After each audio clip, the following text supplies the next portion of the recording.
Sutra teratai yang menakjubkan. Bab 7, Perumpamaan Kota Gaib. Episode 1094 dengan judul Mendengarkan Dharma dan Menjalin Ikatan Jodoh agar senantiasa bersama dengan guru. Setelah Buddha parinirwana, kemanakah seseorang berdiam? Dengan Dharma apa membina diri? Berdiam dengan mengikuti segala sebab dan kondisi, senantiasa bersama dengan guru.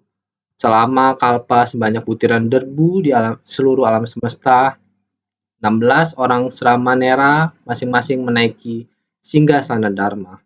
Sesuai Dharma yang didengar, menjalin ikatan jodoh dan mengikuti Buddha dari kehidupan ke kehidupan. Setelah melewati waktu yang lama, seharusnya kalian sudah bisa memahami setelah membacanya.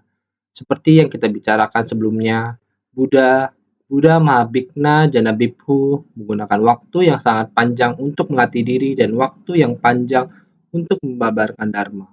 Dengan sendirinya ada banyak orang yang mendengarkan Dharma dan menerima Dharma, kemudian menyebarkan Dharma. Ini membutuhkan waktu yang panjang. Waktu dapat membuat segala sesuatu menjadi berhasil. Karena itu, naskah sebelumnya menyebutkan satu persatu Sramanera menyadarkan para makhluk sebanyak butiran pasir pada 6 juta koti sungai Gangga. Ini artinya 16 Sramanera mendengarkan ajaran Buddha di persamuan tersebut. Ini juga berlangsung untuk waktu yang lama. Mereka menyerap Dharma satu persatu hingga ke dalam batin dan memohon agar Buddha memutar roda Dharma. Buddha memenuhi permohonan mereka dan membabarkan Dharma sejati, yaitu sutra teratai yang menakjubkan. Setelah selesai mengajarkan ini, Buddha memasuki ruang meditasi dan berdiam untuk waktu yang lama. 16 Ramanera membangun tekad sendiri demi praktisi pengikutnya dan mereka yang mendengarkan Dharma kembali mengulangi ajaran tentang sutra teratai. Mereka yang berjodoh dengan Sramanera akan mengikuti mereka untuk mendengarkan ajaran. Ada 16 Sramanera, mereka yang menjalin jodoh dengan masing-masing Sramanera pergi bersama mereka dan mendengarkan. Mereka yang kembali mengajarkan sutra teratai ini sama seperti yang kita lakukan sekarang. Membagi ke dalam grup-grup untuk bedah buku, berbagi tentang pandangan kita setelah mendengarkan Dharma, mendengarkan dan membaca kembali. Kemudian setiap orang kembali mengulanginya. Kita mengulangi kembali dan mendengarkan kembali. Ini adalah mendengarkan Dharma, mengajarkan Dharma, dan menyebarkan Dharma. Ini terjadi semasa Buddha Mahabhikna Janabibhu hidup di dunia. Buddha Mahabhikna Janabibhu akhirnya memiliki masa untuk memasuki parinirwana. Oleh karena itu, setelah Buddha parinirwana, kemana seseorang berdiam? Dengan Dharma apa membina diri? Setelah Buddha Mahabhikna Janabibhu parinirwana, semua orang harus bersandar kemana? Berdiam dengan mengikuti segala sebab dan kondisi, berbagai jalinan sebab, benih, dan kondisi pendukung. Ini adalah dalam waktu yang lama. Di kehidupan yang akan datang, kehidupan sosial masyarakat, Buddha Dharma harus menyesuaikan dengan masyarakat, waktu, jalinan sebab benih, dan kondisi pendukung. Harus mengikuti seperti ini, Buddha Dharma selamanya berada di dunia. Buddha Dharma tidak bisa dipisahkan dari Dharma duniawi. Dalam waktu yang panjang, Buddha Dharma akan senantiasa berada di dunia, mengikuti perubahan sosial dan hidup sesuai dengan sebab, benih, dan kondisi pendukung. Ini adalah hal yang pasti. Tetapi jalinan jodoh, sebab, benih, dan kondisi pendukung dari kehidupan ke kehidupan ini ada orang, masalah, dan benda. Orang mengikuti jalinan sebab dan kondisi pendukung dengan orang mengikuti jalinan sebab dan kondisi orang banyak. Waktu dan ruang ini mengikuti sebab dan kondisi. Hubungan dengan gurunya, 16 Ramanera memimpin orang-orang ini. Tak peduli waktu berapa panjang, tak peduli ruang seberapa luas. Selalu mengikuti gurunya. Orang-orang yang diajar dan dibimbing oleh 16 Samanera, mereka senantiasa mengikuti gurunya. Yang mengajarkan adalah guru, yang menerima adalah murid. Mereka adalah guru dan murid selama banyak kehidupan. Waktu, ruang, dan hubungan antar sesama, semua hal memiliki hubungan sebab dan kondisi seperti ini. Senantiasa bersama dengan guru Jadi, selama kalpa sebanyak butiran debu di seluruh alam semesta, 16 orang Sramanera masing-masing menaiki singgasana Dharma. Ini karena sebelum kalpa sebanyak butiran debu, 16 Ramanera, sewaktu Buddha Mahabhikna Jadabibhu memasuki tempat meditasi, saat itu jalinan jodoh masing-masing menaiki singgasana Dharma. Demikianlah jalinan jodoh antara guru dan murid dari kehidupan ke kehidupan. Masing-masing mempunyai jalinan jodohnya. Orang-orang yang mempunyai kapasitas mendalam, Dharma bisa diserap dan diterima. Sama juga dapat memeriahkan Buddha Dharma, sebab dan akibat kembali berpadu. Orang yang mempunyai kapasitas dangkal akan terus berulang di 6 alam kehidupan. Juga ada jalinan jodoh, dapat menerima jalinan jodoh ini untuk mendengarkan Dharma, perlahan-lahan menjadi matang. Mematangkan potensi dan kondisi pendukung mereka, jadi sering mengatakan membina diri adalah bergantung pada diri sendiri. Diri sendiri benar-benar harus menerima Dharma, harus teguh, meyakini dengan hati yang mendalam atau sepenuh hati, menerima pengajaran dari Dharma. Jika bisa demikian, kapasitas ini sangat matang. Dari kehidupan ke kehidupan bisa bersama dengan guru. Ini adalah karena jalinan jodoh dibimbing oleh 16 Ramanera. Sebanyak 6 juta koti butiran pasiran sungai Gangga yang banyak, begitu banyak orang yang berjodoh, seharusnya bisa lebih dekat. Lebih dekat dari kehidupan ke kehidupan, semakin mendekati Dharma. Semakin halus masuk ke dalam batin, semakin besar akan kapasitas. Begitu mendengar langsung memahami, ini adalah pembinaan diri. Bagaimana kita membinanya? Sesuai dharma yang didengar, menjalin ikatan jodoh, dan mengikuti Buddha dari kehidupan ke kehidupan, dengan begini sudah sangat mengerti.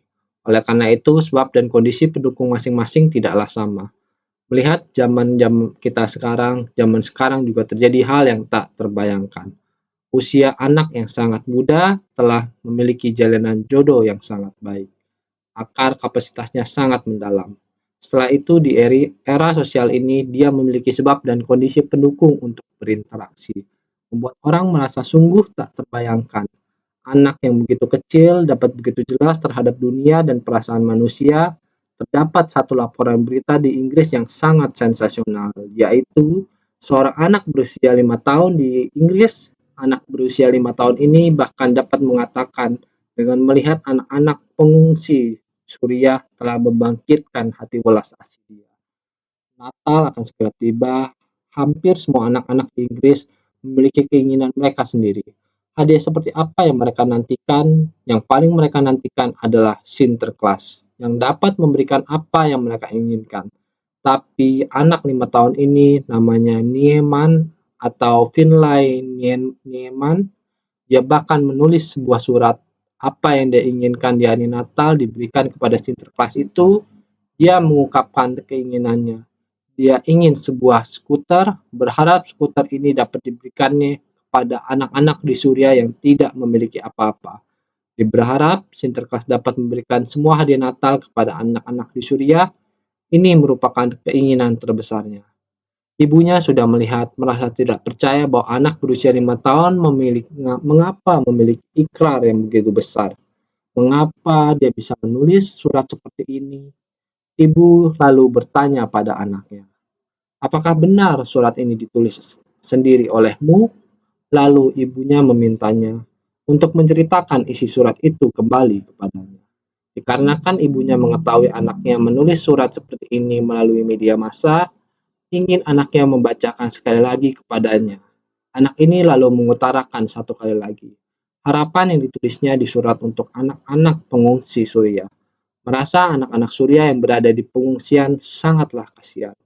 Dia memutuskan bukan saja mainan satu ini, tapi juga ingin skuter yang ditunggu-tunggunya agar diberikan, menolong anak-anak mengungsi Suriah, merelakan semua kado yang diterimanya. Semua mainan juga bisa dibagikan kepada anak-anak Suriah. Dia mengatakan, anak-anak ini sungguh kasihan. Ketika wartawan datang mewawancari keluarga anak tersebut, bertanya kepada orang tuanya, apakah ini benar-benar tekad dari anak itu sendiri? Sang ibu berkata, saya sendiri juga heran, kenapa anak saya ini bisa menulis surat seperti ini. Surat ini benar-benar tulisan tangan anak saya. Ini benar-benar mengekspresikan apa yang ada di dalam lubuk hatinya sendiri. Tidak peduli bagaimana mereka bertanya, jawabannya tetaplah sama. Dia merasa sangat sedih melihat anak-anak di Suriah mengembara tanpa tempat tinggal yang tetap dan harus menanggung demikian banyak penderitaan. Hati tidak tega. Wartawan kemudian bertanya kepada orang tuanya, "Jika demikian, lalu bagaimana Anda mengajari anak ini? Bagaimana dia bisa tahu tentang anak pengungsi di Suriah, masalah besar di negara ini dan masalah besar di dunia? Bagaimana anak ini bisa tahu?" Ibunya berkata demikian. Dia dan saudara perempuannya juga mengikuti orang tuanya karena anak ini juga memiliki saudara perempuan. Dia mengatakan bahwa mereka berdua juga mengikuti orang dewasa untuk menonton berita. Jika ada berita, dia akan sangat fokus pada pengungsi anak-anak pengungsi Suriah. Dia akan terus bertanya dan terus bertanya, mengapa bisa hidup seperti itu? Terus bertanya, semua perhatiannya tertuju pada anak-anak pengungsi ini. Wartawan itu bertanya kepada anak itu. Anak itu pun berkata, "Guru-guru di sekolah kami juga mengatakan hal yang sama. Mereka mengatakan bahwa banyak pengungsi di Suriah terlantar dan mereka sangat kasihan. Meskipun mereka tidak tahu apa itu artinya pengungsi, akan tetapi dia tahu bahwa anak-anak itu sangat kasihan. Jadi dia berharap bisa berbagi apa yang dia miliki dengan anak-anak yang kasihan ini. Berbagi agar anak-anak itu bisa seperti dia, dapat memiliki tempat yang sangat aman dan tentram, memiliki keluarga yang sangat stabil dan memiliki mainan yang sama dengannya. Ini adalah keinginannya. Oleh karena itu, pengaruh anak ini sangat menginspirasi orang tuanya.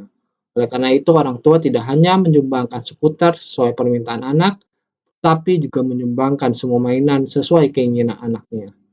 Bahkan orang tuanya juga menyumbangkan uang untuk membantu orang-orang di Suriah melalui organisasi sosial. Sejak kisah itu dilaporkan, ini terus menyebar dan menggerakkan hati orang-orang. Setiap orang mulai menyebarkan kisah tentang anak laki-laki yang berusia 5 tahun yang memiliki cinta kasih yang begitu besar. Dapat memahami masalah internasional yang besar ini, krisis pengungsi ini, seorang anak laki-laki berusia 5 tahun tahu bagaimana menghargai dan mencintai, serta memiliki empati terhadap orang-orang ini. Mengapa orang dewasa begitu acuh tak acuh? Setiap orang harus menunjukkan cinta dan perhatian mereka terhadap masalah krisis pengungsi ini. Kita harus mencari cara untuk mengumpulkan banyak sumbangan cinta kasih. Untuk membantu mereka, kita harus menghimbau semua negara di dunia, menghimbau dunia internasional, agar semua orang membangkitkan cinta kasih dan menerima mereka, sehingga mereka bisa bahagia seperti anak-anak di Inggris. Memiliki stabilitas seperti itu di negara mereka, dia hanya seorang anak berusia 5 tahun, namun dia mampu menginspirasi cinta kasih begitu banyak orang. Pikiran tentang ini, orang membutuhkan seseorang datang dan menginspirasi mereka. Anak 5 tahun ini begitu polos, biasanya kita menganggap anak usia 5 tahun kekanak-kanakan. Anda bisa berbicara seperti anak kecil, kita mungkin berpikir itu adalah empati sementara, memperlakukannya seolah-olah itu bukan apa-apa. Namun di Inggris, pandangan anak laki-laki ini diperlakukan seolah-olah itu pelajaran yang bagus. Lebih jauh lagi, pelajaran yang sangat mengejutkan bagi setiap orang untuk membangkitkan cita kasih yang ada di dalam diri mereka masing-masing. Inilah benih sebab dan kondisi pendukung. Coba kita pikirkan anak yang berusia 5 tahun terhadap permasalahan besar yang terjadi di dunia dengan sederhana mampu menggerakkan begitu banyak orang, juga mampu memberikan manfaat kepada berapa banyak orang. Selain itu, tindakan bajik ini mungkin saja bisa menjadi sebuah kekuatan yang besar bagi para pengungsi. Mungkin sekali jadi sebab dan kondisi berasal dari kalpa dan jauh sebelumnya, dari kehidupan ke kehidupan, selalu mendengarkan dharma dan menjalin jodoh baik. Mungkin saja anak ini dari sebab dan kondisi tertentu. Sejak kalpa, sejumlah butiran debu yang lalu pernah mendengar Buddha Dharma.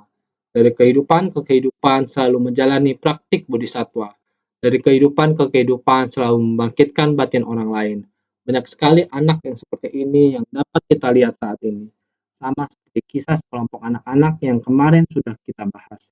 Di sekolah, SD, SMP, SMA, sisi Tainan kita, para guru bersungguh hati dalam menginspirasi anak-anak agar semua orang belajar berpuas diri, agar semua orang belajar mengetahui berkah saat melihat penderitaan, agar semua orang belajar bahwa apa yang dimilikinya sudah begitu banyak.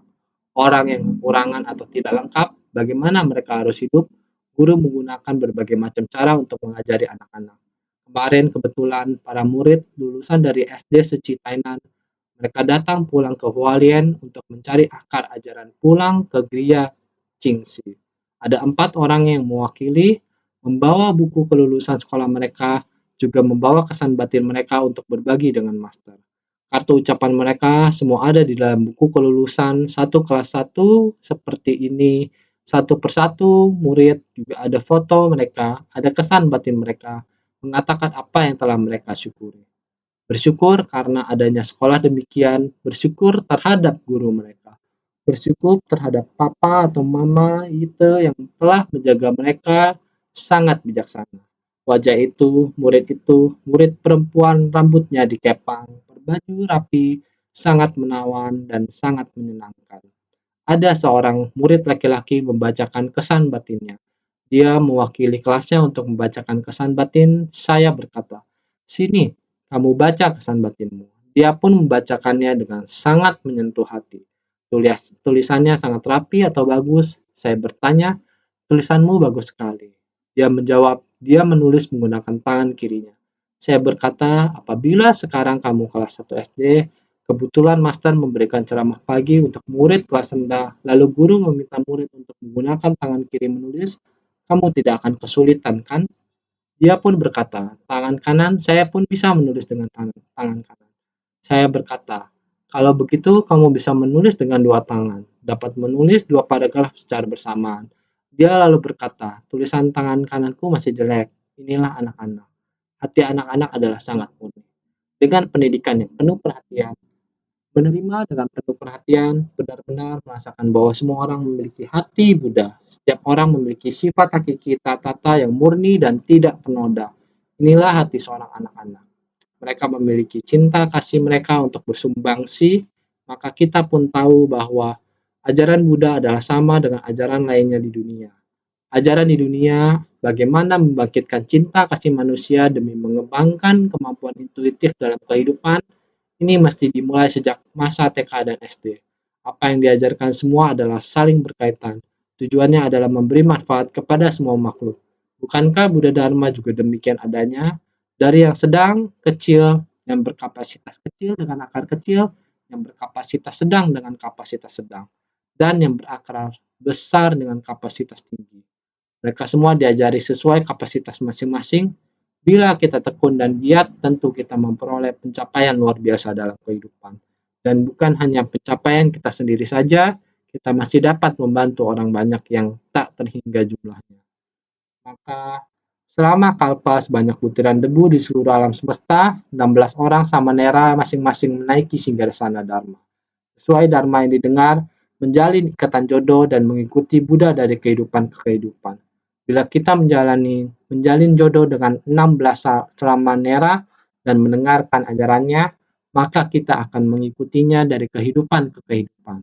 Tapi itu tergantung pada akar kapasitas kita. Apakah dalam atau dangkal. Yang dalam mengikuti lebih dekat, yang dangkal akan mengembara lebih jauh. Ketika bersentuhan dengan mereka lagi, apakah kita akan lebih bersungguh hati belajar Dharma atau kita hanya pengembira saja? Sukacita menjalin jodoh itu tergantung pada setiap orang. Karma setiap orang di mana kita bersandar untuk hidup, Dharma apa yang mesti kita latih tergantung nasib kita semua. Maka berharap setiap orang dapat menggenggam jalinan jodoh kebajikan. Di dalam kehidupan sosial kita masa kini, saat ini harus menggenggam kehidupan sosial masa kini, penderitaan di dunia sangatlah banyak. Ketidakselarasan di alam semesta besar. Kekacauan batin manusia di alam semesta kecil. Kita benar-benar harus melatih diri saat yang paling membutuhkan, maka kita harus bersungguh hati menggenggamnya. Naskah sutra sebelumnya atau syair, setelah selesai membabarkan sutra, Buddha itu memasuki meditasi mendalam di dalam ruang meditasi. Sepenuh hati duduk pada satu tempat selama 84.000 kalpa, para Sramanera ini tahu kalau Buddha belum keluar dari meditasi mendalamnya. Demi persamuan sejumlah koti tak terhingga, membabarkan kebijaksanaan tiada tara dari Buddha. Atau Sutra Teratai bab 7, bab perumpamaan kota gaib. Hal ini kita telah memahaminya, Sang Buddha setelah Buddha Mahabhikna Janabibhu membabarkan sutra, masuk ke ruang meditasi, ke-16 Ramanera mulai memikul tanggung jawab ini. Bantu Sang Buddha mengajar para makhluk, memanfaatkan waktu atau momentum. Masing-masing menduduki Sigasada Dharma. Membabarkan sutra dari kendaraan besar ini, setelah Buddha berada dalam peristirahatan yang hening, mereka menyebarluaskan dan membantu pengajaran Dharma. Satu persatu Sramanera menyadarkan para makhluk sebanyak butiran pasir pada 6 juta koti sungai Gangga. Sutra teratai bab 7 bab perumpamaan kota gaib dapat dilihat ke-16 Ramanera demikian menjalin jodoh dengan para makhluk. Masing-masing mengikuti jalinan jodoh dengan ke-16 Ramanera di dalam ruang hampa yang tak berkesudahan. Alam manusia masing-masing mengikuti jalinan jodoh untuk membimbing para makhluk. Naskah sutra selanjutnya mengatakan, setelah Buddha itu parinirwana, semua yang mendengarkan Dharma ini pada setiap negeri Buddha senantiasa terlahir bersama guru mereka. Setelah Buddha itu parinirwana, semua yang mendengarkan Dharma ini pada setiap negeri Buddha senantiasa terlahir bersama guru mereka. 16 orang Sramanera ini telah menyempurnakan praktik mereka di jalan kebudaan. Sekarang ini di 10 penjuru, masing-masing telah mencapai penerangan sempurna. Sutra teratai bab 7, bab perumpamaan kota gaib. Telah berjodoh demikian lama saat masih mengikuti ke-16 Ramanera. Saat ini merupakan jalinan jodoh guru dan murid, demikian dari kehidupan ke kehidupan. Saat Sang Buddha masih berada di dunia, yaitu menyebarluaskan jalan menakjubkan berupa ajaran dari satu kendaraan sejati. Setelah Buddha itu parinirwana, semua yang mendengarkan Dharma ini, ketika Buddha masih berada di dunia, menyebarluaskan jalan menakjubkan berupa ajaran dari satu kendaraan sejati. Setelah Buddha Mahabhikna mencapai parinirwana adalah para Sramanera dan semua yang mendengarkan Dharma pada era Buddha Mahabhikna Janabibhu pada saat beliau masih berada di dunia menyebarkan ajaran dari satu kendaraan sejati. Ini adalah suara hati para Buddha. Bagaimana setelah era Buddha Mahabhikna Janabibhu adalah para Sramanera yang semua yang mendengarkan Dharma, orang-orang yang mendengarkan Dharma ini bersama ke-16 Ramanera, demikianlah. Pada setiap negeri Buddha senantiasa terlahir bersama guru mereka, melalui sebab musabab dan kekuatan ikrar dari kehidupan lampau. Pada setiap negeri Buddha, mereka senantiasa berdiam pada satu tempat dengan guru dharma mereka. Semenjak zaman dulu, kalpa sejumlah butiran debu di seluruh alam semesta, hingga sekarang dalam jangka waktu ini, mereka berulang kali saling bertemu, senantiasa mengikuti guru, mula mereka untuk diajar dan dibimbing. Itu adalah melalui sebab musabab dan kekuatan ikrar dari kehidupan lampau. Sejak dari masa sebelum kalpa butiran debu, jalinan jodoh 16 Ramanera pada saat itu, ikrar dari kehidupan lampau begitu panjang waktunya.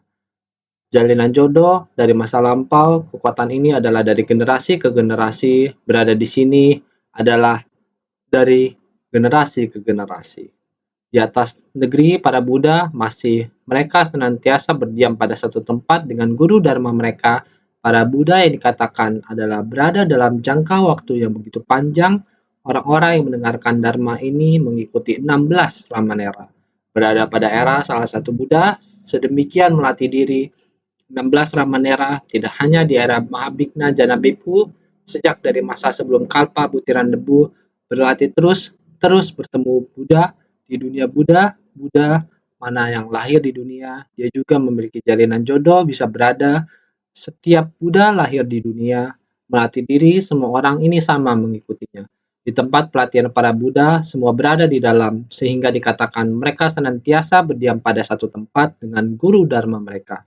Ini adalah jalinan jodoh yang lama dan panjang. Semenjak zaman dulu, kalpa sebanyak jumlah butiran debu di seluruh alam semesta hingga sekarang. Zaman dulu itu adalah waktu yang sangat panjang. Pada zaman Kalpas, jumlah butiran debu. Pada zaman 16 pangeran, demikian terus sampai sekarang. Di pertengahan ini masih mereka berulang kali saling bertemu. Meskipun mereka mempunyai jalinan jodoh masing-masing, masing-masing memiliki orang tua yang berbeda dan tempat lahir yang berbeda. Akan tetapi adanya jalinan jodoh ini, mereka berulang kali saling bertemu. Tidak peduli Anda lahir di negara manapun, dengan adanya jalinan jodoh ini, sama juga tetap akan kembali Seperti kemarin, insan seci dari Amerika Serikat pulang kemari. Mereka membawa kembali berita dari Paris, perubahan iklim atau KTT. Bagaimana kita mengurangi iklim suhu di bumi ini? Lebih dari 190 negara dengan sepaham namun belum mencapai kesepakatan bersama, sayang sekali tidak sejalan. Membawa kembali pesan seperti itu. Orang-orang ini walaupun dia di Amerika Serikat dia juga bertemu dengan orang-orang negara lain. Juga ada insan seci, juga mengenal seci. Sama halnya dengan Paris yang begitu jauh, di Prancis juga banyak insan seci yang berkumpul di tempat itu. Di tempat itu sepaham, sepakat, dan sejalan. Insan seci dengan arah yang sama. Saya berharap agar semua orang bisa mengerti bagaimana menggunakan metode untuk menyucikan hati manusia, mengurangi nafsu keinginan. Dengan begitu akan membantu bumi mengurangi panas.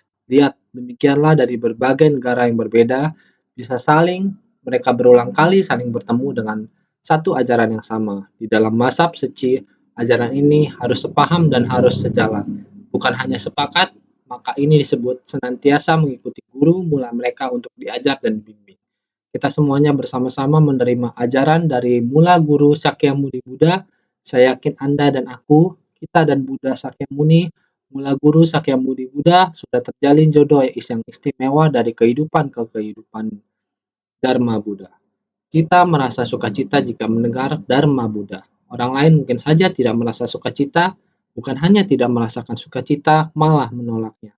Ini memang tidak bisa dihindari. Bukannya tidak ada, tapi ada. Singkat kata, semua ini adalah jalinan jodoh. Buddha Sakyamuni, kita guru pembimbing dari 3 kelompok alam, ayah penuh kasih sayang dari 4 jenis kelahiran, kita dengan Buddha Sakyamuni selalu mengikutinya saat beliau terlahir di dunia. Mengikuti guru mula mereka untuk diajar dan dibimbing. Maka kita terhadap Dharma Buddha kita dapat menerimanya. Kita dapat menjadi sepakat, sepaham, dan sejalan. Bersumbangsi demi para makhluk di dunia, ini adalah jalinan jodoh. Maka 16 orang Sramanera ini telah menyempurnakan praktik mereka di jalan kebudaan. Para Sramanera ini telah menyempurnakan pembinaan diri di jalan kebudaan. Sekarang ini kondisinya sudah sempurna dan mereka telah menjadi Buddha. Semua Sramanera ini telah berlatih menapaki jalan mencapai kebudaan. Para pengikut yang mengikuti Sramanera tidak hanya pada masa Buddha, Mahabhikna Janabhikkhu, tapi juga mengikuti 16 Sramanera tersebut. Ke tempat pelatihan para Buddha, mendengar dan menerima ajaran Dharma, karena semua Buddha membawarkan jalan yang sama. Semua orang yang berlatih ajaran jalan Buddha, ke-16 Ramanera juga demikian. Dan orang-orang yang mengikuti juga sama. Sehingga sampai sekarang ini kondisinya sudah sempurna, dan mereka telah menjadi Buddha. Ketika Buddha Sakyamuni ada di dunia, adalah masa kita ada di dunia juga.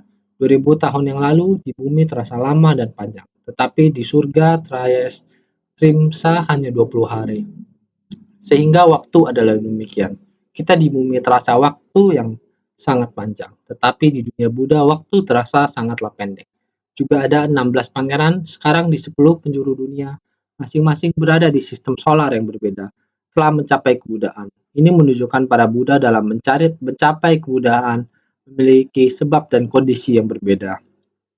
Para Buddha membimbing para makhluk sehingga sekarang ini di seluruh 10 penjuru dunia dengan solar system yang berbeda. Masing-masing telah mencapai penerangan sempurna tiada tara. Sekarang ini di 10 penjuru masing-masing telah mencapai penerangan sempurna. Sekarang ini pada dunia-dunia di 10 penjuru masing-masing telah mencapai penerangan sempurna tiada tara. Pujian ini adalah memuji bagi para guru yang menjalin ikatan jodoh pada zaman dulu dan sekarang. Dahulu adalah Sramanera, sekarang semuanya telah menjadi Buddha. Sekarang ini pada dunia-dunia di 10 penjuru masing-masing telah mencapai kebudaan. Ini adalah menunjukkan bagian syair ini menyampaikan bahwa 16 orang Sramanera pada masa Buddha Mahabhikna Janabhikkhu yang lalu terus hingga sekarang niat, pikiran, dan praktik tahu, menyadari, dan terapkan demikian terus dari kehidupan ke kehidupan. Demikian membina diri benar-benar memiliki keyakinan dan pemahaman yang mendalam. Keyakinan yang mendalam, akar yang sangat panjang, kapasitas yang sangat mendalam. sehingga dari kehidupan ke kehidupan bisa membimbing dan mengikuti orang yang berjodoh melatih diri. Orang yang berjodoh pada ketika itu mereka yang mendengarkan dharma masing-masing di tempat mana Buddha berada, sebagian berdiam sebagai Sravaka dan secara bertahap diajarkan menuju jalan kebudaan. Sutra Teratai Bab 7, Bab Perumpamaan Kota Gaib. Pada ketika itu, mereka yang mendengarkan Dharma mengacu pada mereka yang mendengar Dharma, yang dibabarkan oleh para Sramanera. Masing-masing di tempat di mana Buddha berada, sekarang para Sramanera ini telah mencapai kebudaan di 10 penjuru. Orang-orang yang mendengarkan Dharma ini yang mengikuti para Sramanera, di mana mereka sekarang juga telah mencapai kebudaan, mereka sama juga berada di tempat itu. Ini adalah sebab dan kondisi sering demikian saling mengikuti. Pada ketika itu, mereka yang mendengarkan Dharma masing-masing di tempat di mana Buddha berada, mereka mengetahui masa lampau dan sekarang dari para murid. Ketika mereka mengulangi pembabaran Dharma, mereka yang mendengarkan ajaran menakjubkan masing-masing berada di tempat di mana guru mereka mencapai kebudaan. Ketika mereka mengulangi pembabaran Dharma adalah ketika mengulangi pembabaran. Mereka yang mendengarkan ajaran menakjubkan masing-masing berada di tempat di mana guru mereka mencapai kebudayaan. Adalah demikian. Secara bertahap, terus mengikuti ajaran guru dari kehidupan ke kehidupan mengikuti didikan guru. Guru terlahir di kehidupan mana? Disitulah mereka menerima pengajaran dari Buddha.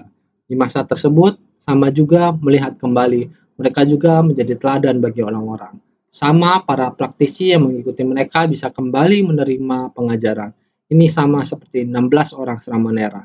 Ketika Buddha Mahabhikna Janabhikkhu memasuki ruang meditasi, mereka menggenggam kesempatan kembali membabarkan Dharma kepada semua orang, mengulangi pengajaran sehingga orang yang memiliki akar kapasitas besar kembali memberi pengajaran kepada orang yang berkapasitas dangkal, agar mereka lebih memahami lagi sehingga sebagian berdiam sebagai Sravaka dan secara bertahap diajarkan menuju jalan kebudayaan.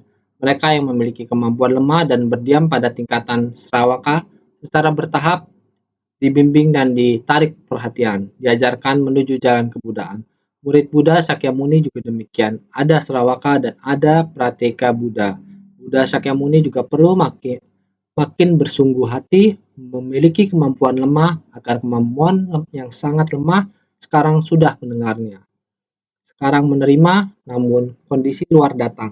Lihat hati ini mulai mundur, ataupun yang mempunyai akar kemampuan kecil setelah mendengar adalah demi diri sendiri, meskipun jalan pelatihan kokoh, namun demi diri sendiri ada juga yang telah setelah mendengarnya mulai giat dan pelan-pelan juga mulai mundur.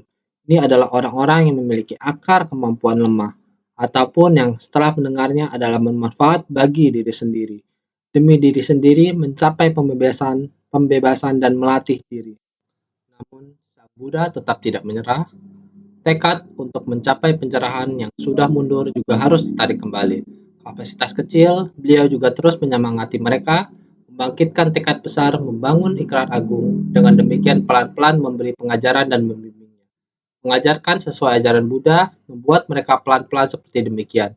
Bila bersama Buddha masuk ke kondisi kebudaan, mau mencapai alam Buddha tentu harus menapaki jalan Bodhisattva. Dulu murid-murid mendengarkan sutra teratai, namun sekarang sudah terjalin jodoh besar. Pada masa lampau, para murid mendengarkan pengajaran sutra teratai secara mendasar telah menjalin jodoh besar. Akan tetapi, juga terdapat para murid yang mundur dari besar menuju kecil. Mereka sekarang di tempat di mana Buddha berada, tetap berdiam pada tingkatan Sravaka. Kalpa sebanyak butiran debu sebelumnya, Buddha Mahabhikna Janabhikkhu membabarkan sutra teratai.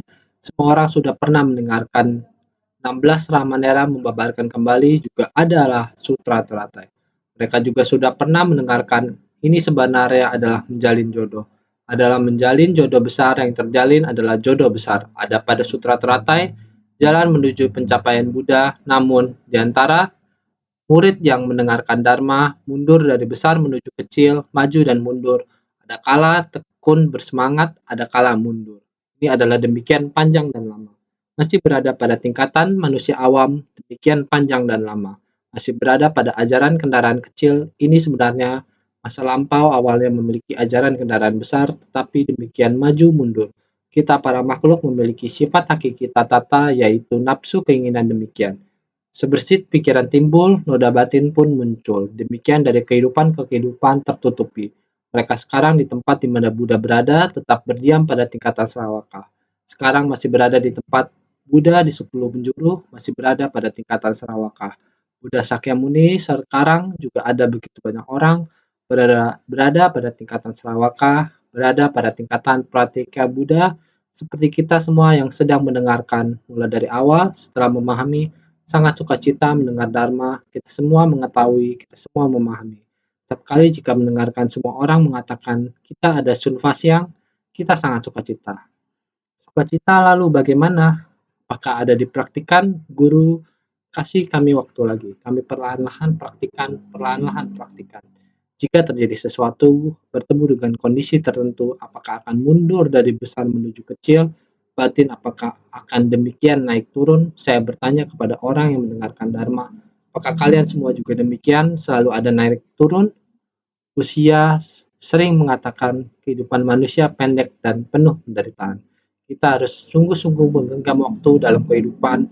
Apapun itu, mempelajari ajaran Buddha, sebenarnya kapan kita baru bisa mencapai kebudaan, tetapi kita sekarang sudah memahami, lekas memasuki jalan Bodhisattva. Dengan nama jalan Bodhisattva ini, yaitu memberitahukan kepada kita untuk memberi manfaat kepada orang banyak, kehidupan kita sekarang bisa memberi manfaat kepada orang banyak, yaitu meningkatkan nilai kehidupan. Nilai ini adalah bisa memberi manfaat pada orang seperti anak yang berusia 5 tahun itu. Anak yang berusia 5 tahun, dia punya pandangan bahwa terjadi sesuatu di dunia internasional, ada begitu banyak anak yang menderita. Walau sekecil apapun kekuatannya, yang dia sayangi, barang yang dia suka, barang yang ingin dia miliki, dia dapat melepaskan barang yang dia inginkan. Setahun baru dapat sekali memohon kepada Santa Claus harapan yang paling dia sukai. Tetapi harapan yang paling dia sukai bersedia diberikan kepada anak-anak yang malang. Anak yang tidak memiliki apapun, dia bersedia bersumbangsi tidak hanya sekarang terhadap yang dia sukai, mainan yang dulu dia sangat sukai. Dia juga rela semua disumbangkan.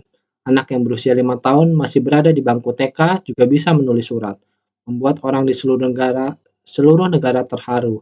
Media sosial memberitakan hal ini membuat begitu banyak orang terharu. Ini hanya usia 5 tahun. Kehidupannya membuat hati orang lain bergetar. Apakah ini yang disebut nilai kehidupan?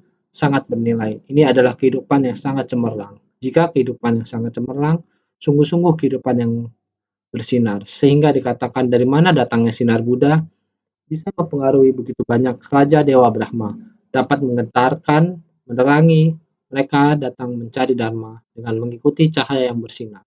Yang kecil, kita katakan usia 5 tahun. Yang besar, kita katakan Buddha Mahabhikna Janabibhu. Kita katakan hubungan Buddha Sakyamuni dengan cara makhluk dan muridnya. Coba pikirkan, bukan kita tidak sanggup lakukan prinsip kebenaran yang besar maupun kecil digabungkan adalah demikian, sehingga kita harus senantiasa lebih bersungguh hati.